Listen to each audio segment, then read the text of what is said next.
It's hard to communicate this. How do I get this across to you? It seems better caught than taught. Christianity does not work. It's exhausting, demoralizing. You go numb and cold without this.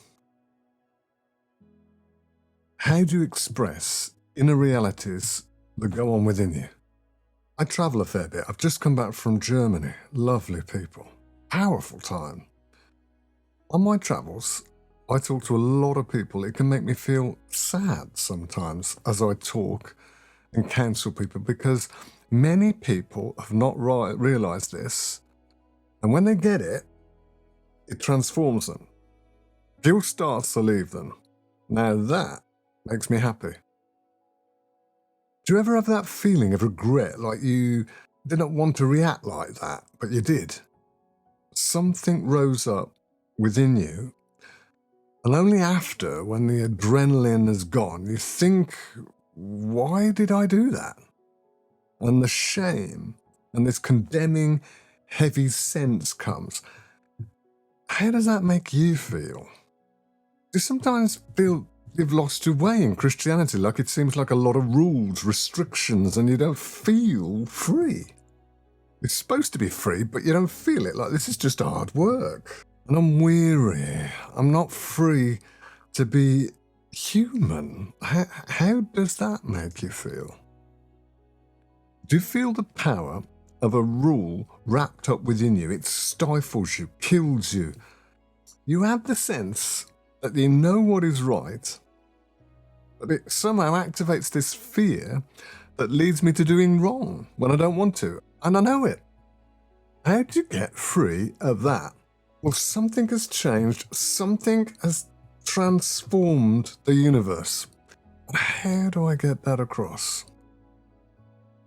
Christ said something strange to his disciples. He said, "It's better that I go so the Spirit will come." If I was one of them, I'd be going, "No, I don't want you to go. Why is it going to be better that you go?" But he said, it's better that I go so that the Spirit will come. Not just to be near you, but entwined within the fabric of your being. That is a really good thing. You see, the answer to making Christianity work in your life is not better theology. The answer is not knowing more and more of the Bible. Christianity is not primarily good thinking, though that is important, and reading the Bible is good. It's an experience that brings life to your whole being. You see, the rule that says we know what is right and wrong, but we do it anyway, like Paul talked about that, like, the things I don't want to do, I do, and the things I do want to do, I don't do. Do you ever feel like that? There's a rule within us that he calls the rule of sin and death. What we need is not more willpower, it's not better theology, it's a whole new rule. And Paul says that's the fantastic news of Christianity, that we're no longer ruled by this rule of sin and death, but there's a new rule, which he calls the Spirit and life. The Spirit within us, wrapped within us. If you understand what Paul was writing about in his letter to the believers in Rome, you'll see the secret of this life-changing power. But, should I go through the theology now, the Bible now? I'm figuring, no, you just want me to tell you the crunch of it. If you're interested in the Bible part of it, I can look at that in another video. Tell me in the comments if you're interested. But let's not do that now. Let me just cut to the point. What does he say this experience, this rule within us is like? This rule starts when the Spirit of Christ makes home within us. And he mentions 3 things that he experiences when this happens to him, when this happens to us. The first one is this feeling of surrender, that you're led by the Spirit. Like, whenever you take hold of someone else's hand, when you're in a circle or you're going to dance or something, someone takes the leadership position, the overgrip, and someone has the undergrip. And the overgrip is in charge. It's like that. It's like I take grip of the Holy Spirit, or rather he takes grip of me and he's the overgrip. I somehow inside surrender. It's an inner sensation. It's really hard to describe with words, but you experience it. I can't do everything. I surrender. Then there's the second experience of intimate family. Like it says the Spirit within us causes us to go, Daddy, Father within me. You know, I'm his child. You're his child. I'm loved. And then thirdly, there's the experience of being in the swirl of God's pleasure. He says those in the old rule, they can never know this pleasure of God. But there's this free gift that comes when you're in the new rule where you just sense the smile. And you can access the smile of God over your life because of the activity of the Spirit within you. He's not teaching a theology, he's telling you what he experiences and what everyone around him who encounters Christ experiences. It's that experience of the voice, that's the communication of God within you saying, I love you and I enjoy being with you.